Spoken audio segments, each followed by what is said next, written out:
हाय guys, कैसे हैं? Hope you are doing well. Welcome back to another video. और आज की वीडियो है एयरपोर्ट इमिग्रेशन क्वेश्चंस के हवाले से।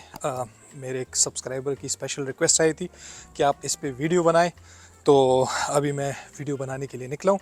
वीडियो में एंड तक बनी रही है क्योंकि अभी जो लेटेस्ट लोग आए हैं उनसे मैंने ये क्वेश्चंस पूछे।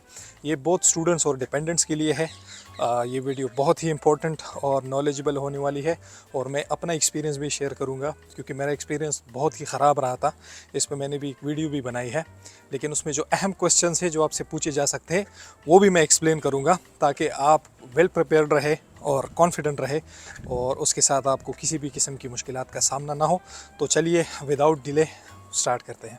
सबसे पहले जब आप एयरपोर्ट पे उतरते हैं तो आप एक क्यू में लग जाते हैं। जब आप पहुंच जाते हैं तो सबसे पहले तो ऑब्वियसली आप उनको अपना पासपोर्ट शो कराते हैं, वो आपका वीज़ा चेक करते हैं।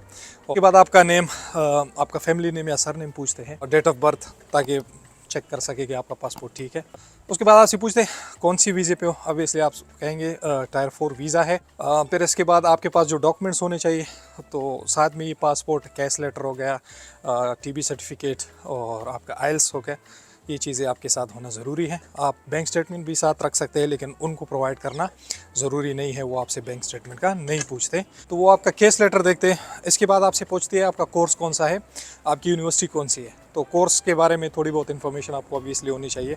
यूनिवर्सिटी के बारे में होनी चाहिए कि यूनिवर्सिटी स्पेसिफिकली ये यूनिवर्सिटी जो है वो कहाँ पे आ गया है, यानी यूनिवर्सिटी की एड्रेस, पोस्ट कोड, ये भी आपको मस्ट मालूम होना चाहिए।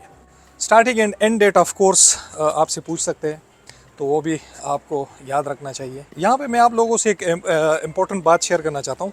हम समझते हैं कि हमारी इंग्लिश अच्छी है ना, चाहे आपके आइल्स में स्कोर जितना भी अच्छा हो, लेकिन जब यहाँ पे आप आते हैं तो जब गोरों की इंग्लिश सुनते हैं तो बहुत ही अजीब होती है। स्टार्टिंग में आपको बहुत प्रॉब्लम हो सकती है क्योंकि उनकी जो एक्सेंट है वो समझना थोड़ा बहुत मुश्किल होता है।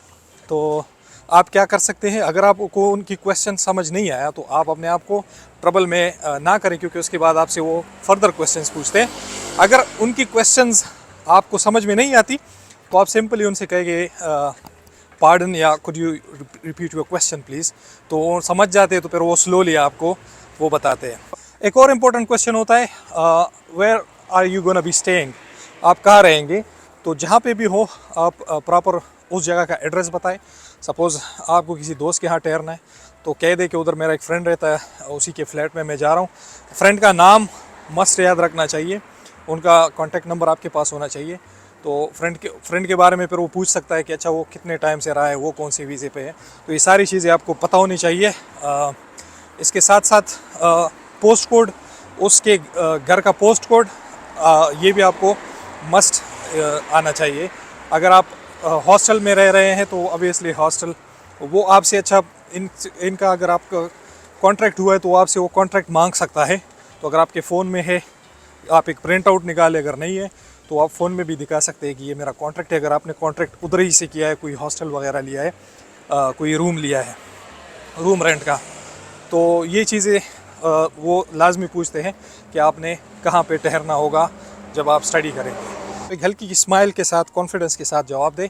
यहाँ पे ऐसा होता है कि जो इमिग्रेशन ऑफिसर्स हैं, तो हमारी कंट्री में तो ऑब्वियसली वही कॉलोनियल सिस्टम है, तो वहाँ पे जो ऑफिसर होते हैं तो हम इधर भी समझते हैं कि ये बड़े रोब वाले बंदे होंगे, ये चीज़ वो है, सर और ये चीज़ें करते हैं। तो ये करने की कोई ज़रूरत नहीं है, आप उसको एक सिंपल आम सा बंदा समझे।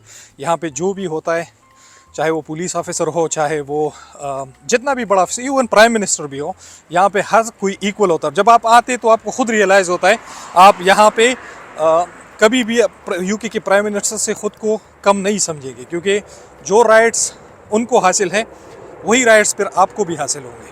तो कॉन्फिडेंस के साथ जवाब दिया करें। अभी मैं थोड़े बहुत क्वेश्चन जो कि डिपेंडेंट से पूछे जा सकते हैं उसके बारे में मैं बताऊंगा। देखिए, डिपेंडेंट जो है वो ऑब्वियसली साथ में ही होता है, तो डिपेंडेंट को भी उनसे पासपोर्ट लेता है, वही नाम पूछते हैं, डेट ऑफ बर्थ वगैरह कंफर्म करने के लिए।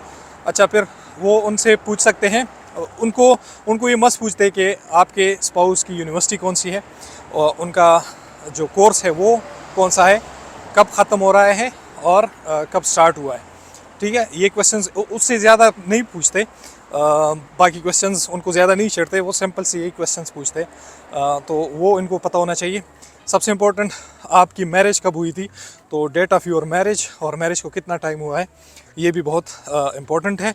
कुछ एक्स्ट्रा क्वेश्चंस पूछे जा सकते हैं बट बहुत रेयरली, जैसे आपसे मेन एप्लीकेंट से पूछ सकते हैं कि स्पाउस के मतलब पेरेंट्स का क्या नाम है, उनकी माँ का, उनकी बाप का, या इसी तरह जो आपका डिपेंडेंट है उनसे यही आपके बारे में भी पूछ सकते हैं। तो इतना ज़्यादा नहीं पूछ सकते।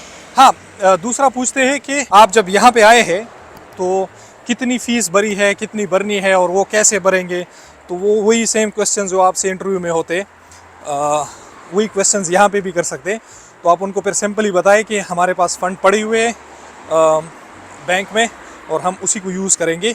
और दूसरी अहम बात, वो आपसे पूछते हैं कि आप कितना पैसे, आपके पास कितनी करेंसी अभी।